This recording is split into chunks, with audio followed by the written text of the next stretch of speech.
We didn't ask for this. We didn't ask to go through this type of pain, but we are. U.S. Marshals and Virginia State Police are still searching for 37-year-old Dennekia Boyce, wanted on murder charges in connection with the death of 30-year-old Rai'Shon Delarge and 34-year-old Andy Wilson. And Philip will always give me a hug and kiss me on my forehead. And he says, "I love you so much, Mama." I said, "I know you do, and I love you too." But on the morning of July 24th, police say Boyce shot both men while they worked at a VDOT equipment yard along Route 1. Boyce, a former correctional officer at Greensville Correctional Center, is believed to have ties to the Emporia area. That the sheriff provided just a few moments ago. Police say that Fritz began shooting at deputies, and deputies had no choice to return fire. Fritz died on the scene. After a search, deputies located the other three suspects who have now been identified as 19-year-old Nathaniel Burkett, 19-year-old Trayshawn Ziegler, and 19-year-old Kayshawn Geathers. They were all found in a wooded area near Leesburg Road.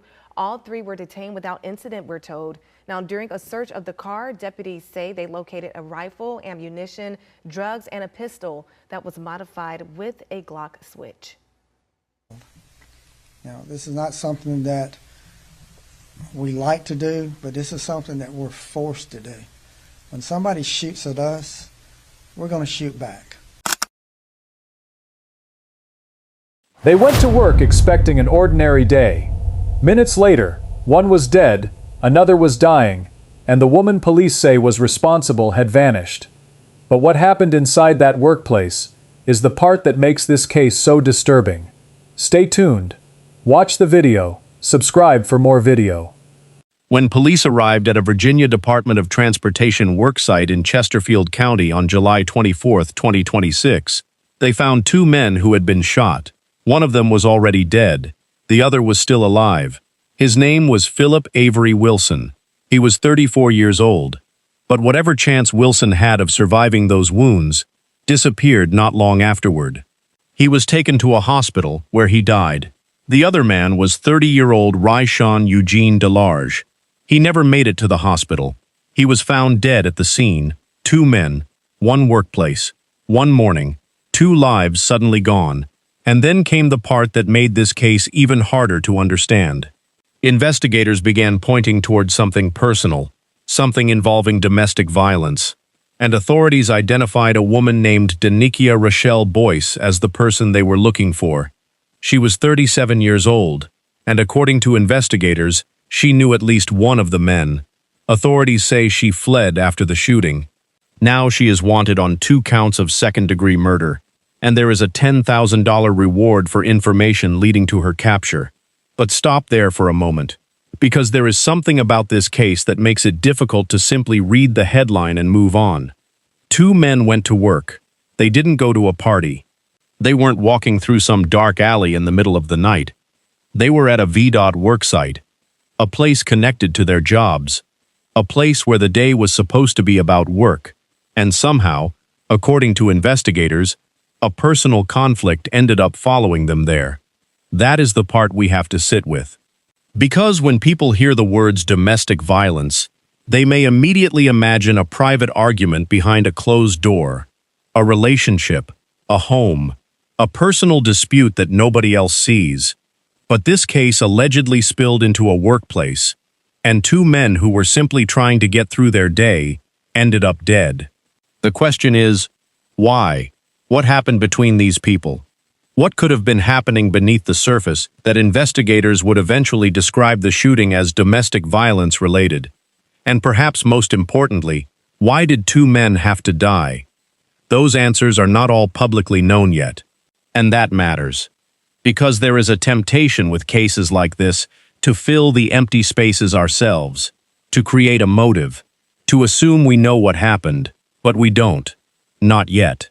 What we do know is that Rai'Shon Eugene Delarge and Philip Avery Wilson were more than names in a police report. Delarge was remembered by his family as a son, father, brother, uncle, and grandson.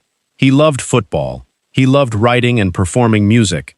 And the people who knew him described a person whose absence would be felt long after the news cameras left. Wilson's family remembered him differently, but with the same kind of pain. They described him as a gentle giant, a man who had been a rock in his family. And then, without warning, that rock was gone. Two families were suddenly forced to deal with a reality that probably didn't feel real at first. The phone calls, the disbelief, the questions, the silence that comes after everyone realizes there is no way to bring these men home. And somewhere in the middle of all of that grief, investigators were trying to answer a completely different question. Where is Dennekia Rachelle Boyce? Because she wasn't there anymore.